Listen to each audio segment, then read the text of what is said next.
minha alma.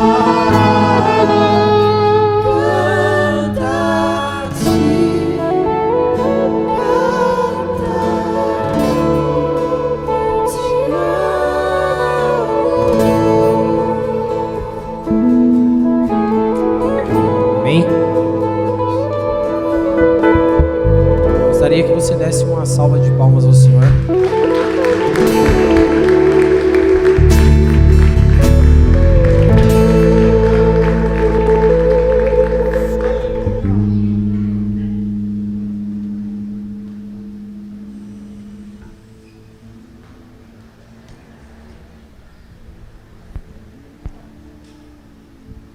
Eu gostaria de compartilhar com vocês hoje algo que está lá em 2 Samuel, capítulo 12, a partir do versículo 1.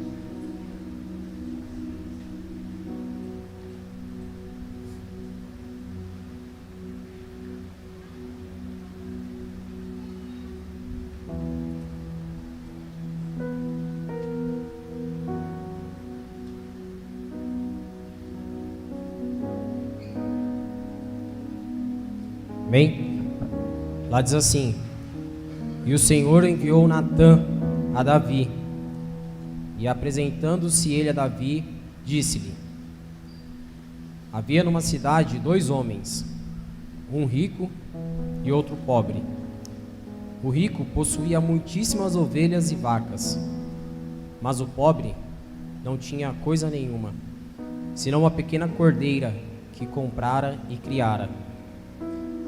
E ela tinha crescido com ele e com seus filhos. Do seu bocado comia, e do seu copo bebia, e dormia em seu regaço, e a tinha como filha. E, vindo um viajante ao homem rico, deixou este de tomar das suas ovelhas e das suas vacas, para assar para o viajante, que viera a ele, e tomou a cordeira do homem pobre, e a preparou para o homem, que viera a ele. Então o furor de Davi se acendeu em uma grande maneira contra aquele homem, e disse a Natã: vive o Senhor, que digno de morte é o homem que fez isso, e pela cordeira tornará a dar o quadruplicado, porque fez tal coisa, e porque não se compadeceu. Então disse Natã a Davi: tu és esse homem. Assim diz o Senhor, Deus de Israel: eu te ungi rei sobre Israel, e eu te livrei das mãos de Saul. Eu te dei a casa do teu Senhor, e as mulheres do teu Senhor em teu seio, e também te dei a casa de Israel e de Judá. E se isto é pouco, mais te acrescentaria tais e tais coisas. Porque, pois, desprezaste a palavra do Senhor, fazendo mal diante dos seus olhos? A Urias, o heteu, feriste a espada, e a sua mulher tomaste por tua mulher, e a ele mataste com a espada dos filhos de Amon. Agora, pois, não se apartará a espada jamais da sua casa, porquanto me desprezaste, e tomaste a mulher de Urias, o heteu, para ser tua mulher. Acredito que vocês saibam, nesse texto, por que o profeta ele está confrontando a Davi. Caso você não saiba, eu vou dar uma explanada. Era a época de guerra, e os reis desciam à guerra com o exército. Porém, nessa determinada situação, Davi ele não desceu, ele ficou no palácio. Ele não foi para o lugar onde ele deveria estar, que era o propósito dele estar naquele lugar. E ele ficou no palácio, e da sacada, né, da janela lá do seu palácio, ele viu a mulher de Urias, e ele se afeiçoou por ela, e ele tomou alguns caminhos para tê-la, ou melhor, depois de tê-la, ela engravidou, né, o pecado dele gerou um fruto, e ele, na intenção de corrigir aquele pecado, ele foi e ainda cometeu outro e outro. Ele foi e mandou trazer Urias para que ele se deitasse com a mulher, porém Urias bebeu e com os companheiros de guerra ele não quis ter relações com a sua esposa e dormiu para fora de casa. E aí isso não resolveu o problema de Davi. Então ele foi e ainda cometeu outro erro, mandou que Urias descesse de volta ao campo de batalha e deu ordem para que alguém o ferisse durante a batalha. E isso foi mal aos olhos do Senhor. E nesse momento Deus manda que o profeta vá lá e confronte a Davi. O que eu quero dizer para você essa noite?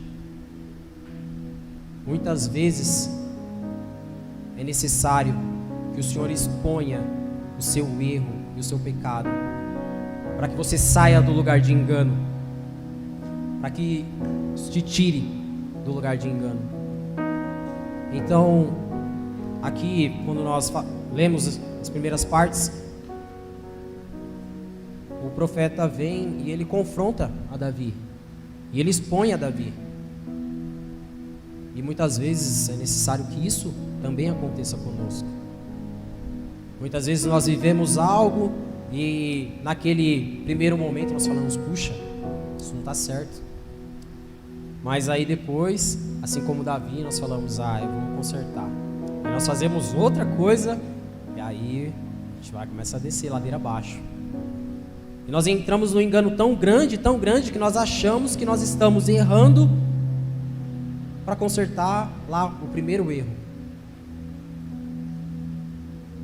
Para ser livre da situação que ele se encontrava, houve a necessidade do confronto. Muitas vezes o primeiro passo para que nós saiamos do lugar de encontro, de engano, é o confronto. E esse processo ele é doloroso, ele é duro. Sabe por quê? Muitas vezes nós erramos e nós, na nossa certeza de estarmos certos, nós continuamos naquilo. Aí é necessário muitas vezes que a nossa vergonha seja exposta às pessoas.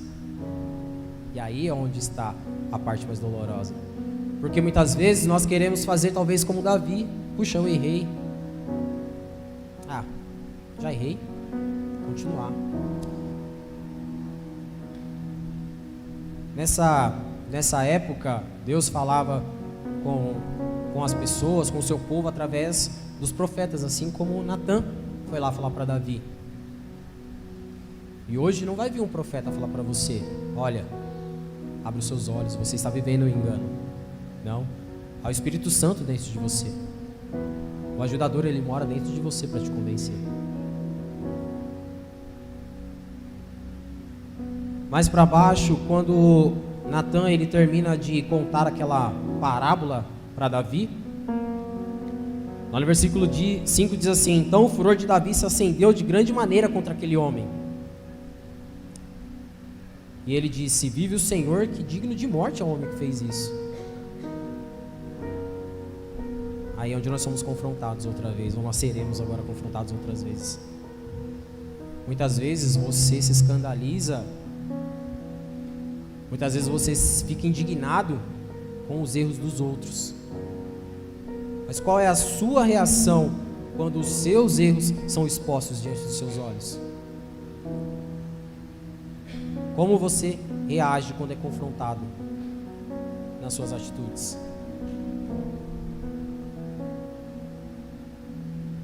Lá em 2 Samuel, no versículo 10, diz assim: agora, pois, não se apartará a espada jamais da tua casa, porque me desprezastes e tomaste a mulher de Urias o Heteu, para ser tua mulher. Assim diz o Senhor: eis que suscitarei da tua própria casa o mal sobre ti, e tomarei tuas mulheres perante os teus olhos, e as darei ao teu próximo, o qual se deitará com tuas mulheres perante o sol. Porque tu o fizeste em oculto, mas eu farei este negócio perante todo Israel e perante o sol. No primeiro momento, no momento do confronto, quando Deus ele te confronta, há uma intenção nisso, que é te levar ao lugar de quebrantamento. Porém, quando chega nesse ponto, eu entendo que quando Deus ele mostrou a Davi as consequências das suas atitudes, isso primeiro para mostrar que as nossas atitudes elas têm consequências, e a palavra mesmo diz: o que o homem plantar, isso ele colherá. Isso não anula a misericórdia e a graça de Deus. Porém, isso também fez suscitar em Davi um clamor por perdão e por misericórdia, porque tudo isso aconteceu, a criança nasceu, porém ficou ali entre a vida e a morte, e durante esse tempo Davi ele rasgou suas vestes, ele se deitou lá em cinzas e ele clamou pela misericórdia do Senhor para que a criança vivesse. Resumindo, no final a criança morreu.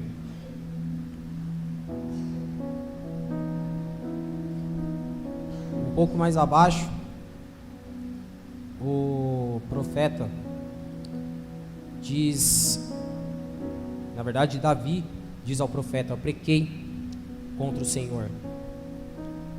Então nesse momento, todo aquele caminho que Deus estava fazendo, estava levando Davi através das palavras de Natã, chegaram à conclusão. Primeiro houve a necessidade de que ele fosse confrontado, para que houvesse o quebrantamento. Depois houve a necessidade de que ele tivesse ciência das suas atitudes, para que isso gerasse dentro dele um clamor pelo perdão do Senhor, pela misericórdia do Senhor. E ao final, Davi, ele se arrepende. Então ele é levado a um lugar de arrependimento e de confissão. Ele diz: pequei contra o Senhor. Ele reconheceu que havia pecado no que fez e pecado contra o Senhor. Se arrependendo e confessando o seu pecado, Davi abriu o caminho para um lugar de graça e de misericórdia. Talvez você cometeu alguns erros e você buscou arrependimento no Senhor, você se quebrantou, você pediu perdão, mas muitas vezes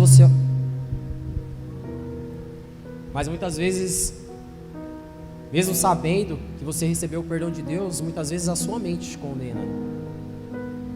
Muitas vezes você não consegue enxergar isso. Porém, entenda, quando você se quebranta, quando você busca no Senhor um lugar de misericórdia, de graça, você se arrepende, não há mais nada e ninguém que possa te acusar de coisa alguma. Natã disse ao rei: o Senhor perdoou o seu pecado. Abram a Bíblia de vocês lá em 1 João 1:9.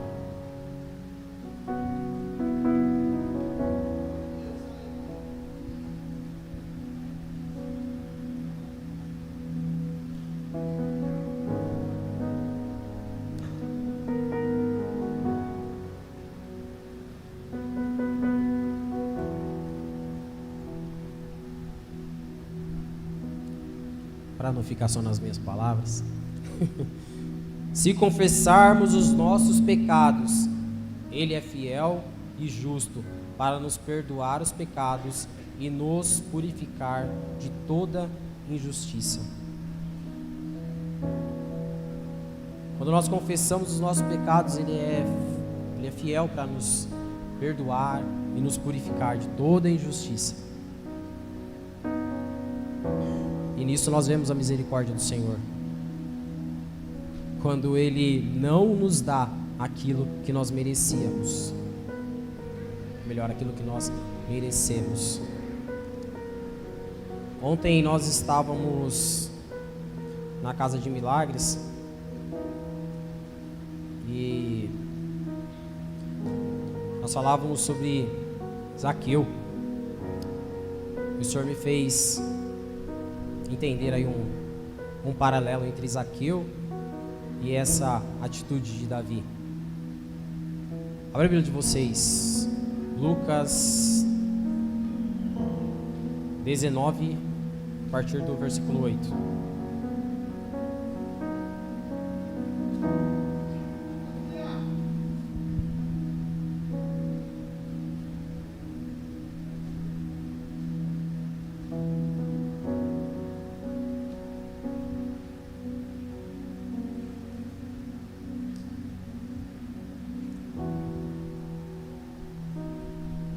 Esse texto fala de Zaqueu, publicano, cobrador de impostos, é isso, Marcelo? Vamos lá desde o começo. E tendo Jesus entrado em Jericó, ia passando. Eis que havia ali um homem chamado Zaqueu, e este era chefe dos publicanos e era rico, e procurava ver quem era Jesus, e não podia por causa da multidão, pois era de pequena estatura. E correndo adiante, subiu em uma figueira brava para o ver, porque ele havia de passar por ali. E quando Jesus chegou àquele lugar, olhando para cima, viu e disse-lhe: Zaqueu, desce depressa, porque hoje me convém pousar em sua casa. E apressando-se, desceu e o recebeu alegremente. E vendo todos isso, murmuravam, dizendo que entrara para ser hóspede de um homem pecador. E agora aqui a partir do versículo 8. Diz assim: E levantando-se Zaqueu, disse ao Senhor, Senhor, ele disse a Jesus, Senhor, eis que eu dou aos pobres metade dos meus bens, e se em alguma coisa tenho defraudado alguém, eu o restituo 4 vezes mais.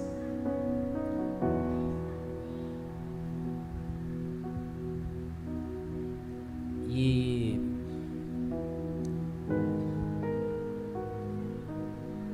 aqui foi o que Deus me disse, né? Quando ele ministrava acerca de Davi. Foi necessário que o profeta fosse até lá e confrontasse a Davi e expôsse, né, que ele expusesse o que Davi fez, para que então ele fosse quebrantado. Porém, aqui numa situação totalmente diferente, nós vemos Zaqueu. Zaqueu era um cobrador de impostos. E aqui não deixa muito claro, mas como nós vemos acerca dos cobradores de impostos e toda aquela situação daquela época, essa cobrança de impostos ela não era muito justa, né? Então, se a pessoa deveria pagar uma moeda de imposto, muitas vezes o cobrador ia lá e cobrava 2. Mas você não vê em momento nenhum aqui Jesus ele acusando a Zaqueu. Muito pelo contrário, você vê um homem pecador sendo convencido do seu erro apenas pela simples, se posso dizer simples, pela simples presença de Jesus. Eu não sei, talvez, que local talvez você esteja hoje, talvez você esteja como Davi, se você foi vivendo, e hoje você olha para você e fala assim, puxa, como eu cheguei nesse lugar? Meu Deus, eu nunca imaginei que eu pudesse viver essas coisas.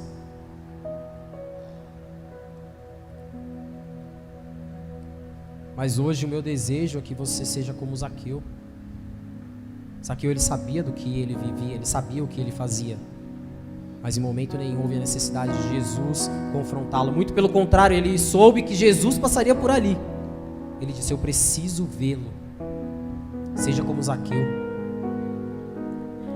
Tenha sim a consciência dos seus erros, mas não se esconda, não os esconda. Seja como Zaqueu. Corra para a presença de Jesus. Quando você o encontrá-lo, diga, Jesus, eu errei, eu pequei, porque foi isso que Zaqueu fez. Não houve a necessidade de um confronto. A simples presença de Jesus fez com que ele fosse constrangido. acerca do que ele estava vivendo.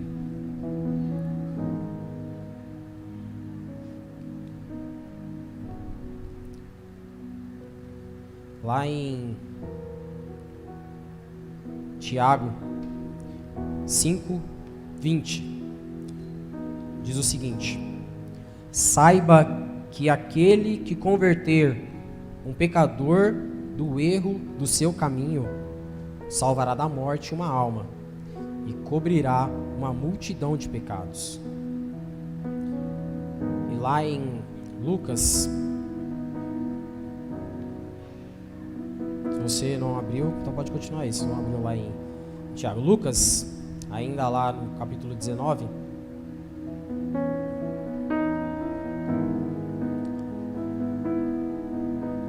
tem lá o versículo 8, foi o que nós lemos.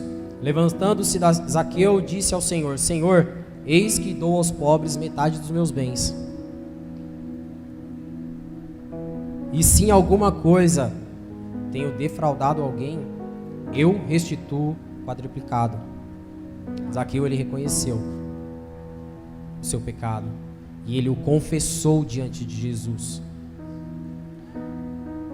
E disse-lhe Jesus: hoje veio a salvação a essa casa, pois também este é filho de Abraão.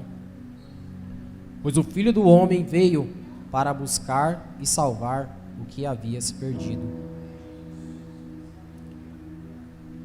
Você está perdido? Não, você é salvo em Cristo. Porém, talvez o que você tenha feito, ou talvez o que você esteja vivendo, isso não é acusação. Que a acusação seria se talvez eu viesse aqui, apontasse o dedo para você e falasse assim: Robson, você está vivendo isso, você está fazendo isso. Mas não. Nessa noite o Espírito Santo não nos trouxe aqui para nos acusar. E ele é tão doce como foi com Zaqueu, que talvez você esteja ouvindo essas coisas e estejam subindo algumas coisas da sua mente, coisas que talvez você nem considere como pecado, mas algumas situações que o Espírito Santo está trazendo à sua mente. E aí não tem como você falar: ele está me acusando. Não, ele é o ajudador. Talvez nesse momento ele está te lembrando de situações que você viveu, que você esteja vivendo, e que talvez você esteja como Davi, com a sua vista cauterizada. E hoje ele está te convencendo de que você precisa se arrepender nessas coisas, que você precisa buscar o lugar de arrependimento em Deus. Se você puder, coloque-se de pé.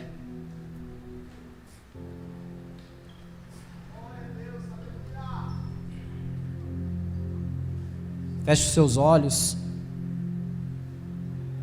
E naquilo que para você é consciente, ou naquilo que o Espírito Santo talvez tenha trago à sua mente nesse momento, ou talvez em algumas situações que você diga assim: puxa, eu fiz isso, eu tenho vivido isso é vergonhoso para mim. O Espírito Santo em momento nenhum ele te acusa. O Espírito Santo em momento nenhum ele te constrange perante as pessoas. Porém, comece a falar com o Senhor. Sim, esse é um momento de arrependimento. Se você quiser, fique em pé. Se você quiser, sente. Se você quiser, deite. Mas de preferência que você se ajoelhe. Encontre nesse momento um lugar de rendição no Senhor. Comece a falar com o Senhor. Comece a pedir a Deus. Comece a pedir ao Espírito Santo que Ele te convença. Comece a pedir ao Espírito Santo que sim, que você seja levado a esse lugar de quebrantamento.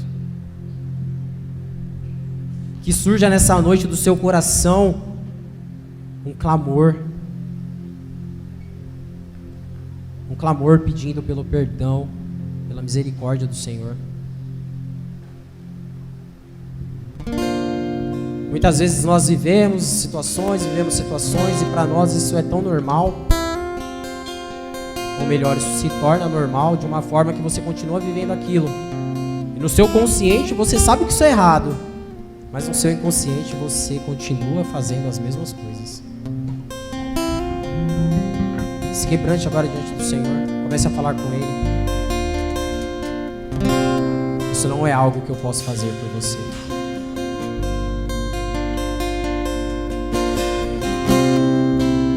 Como eu disse lá com Davi, houve a necessidade de que Deus mandasse o profeta ir até o palácio. Hoje não há necessidade de que alguém nos aponte, que alguém nos confronte. O Espírito Santo, Ele habita em nós para nos convencer. Seja convencido agora pelo Espírito Santo. Se quebrante diante do Senhor, busque um lugar de arrependimento do Senhor. Como eu disse, eu não posso orar por você. Isso é algo que você precisa fazer. É você quem precisa se colocar diante do Senhor e falar: Pai, eu errei nisso, eu tenho errado nisso. Peça a ajuda do Senhor. Não resistam ao Espírito Santo.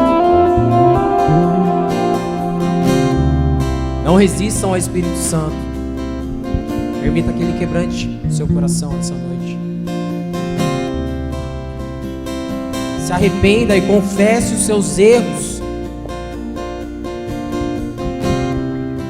Não os esconda do Senhor.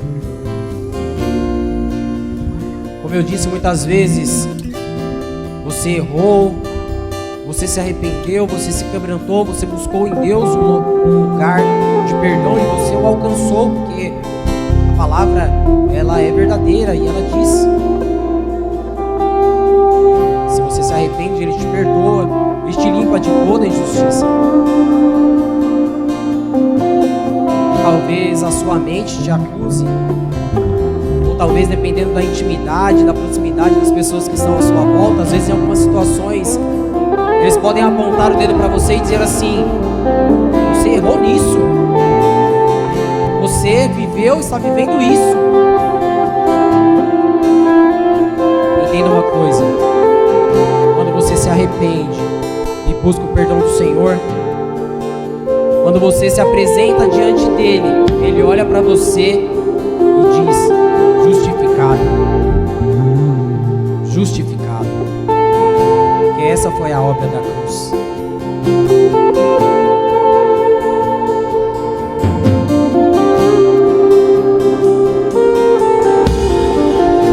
Louvemos ao Senhor,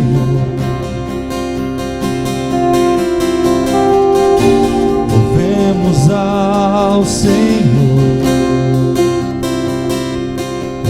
adoremos no seu santo monte, nosso amado Pai, seu nome é santo. Louvemos ao Senhor,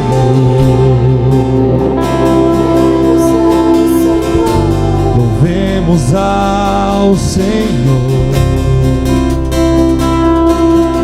adoremos no seu santo monte, nosso amado Pai, seu nome é santo.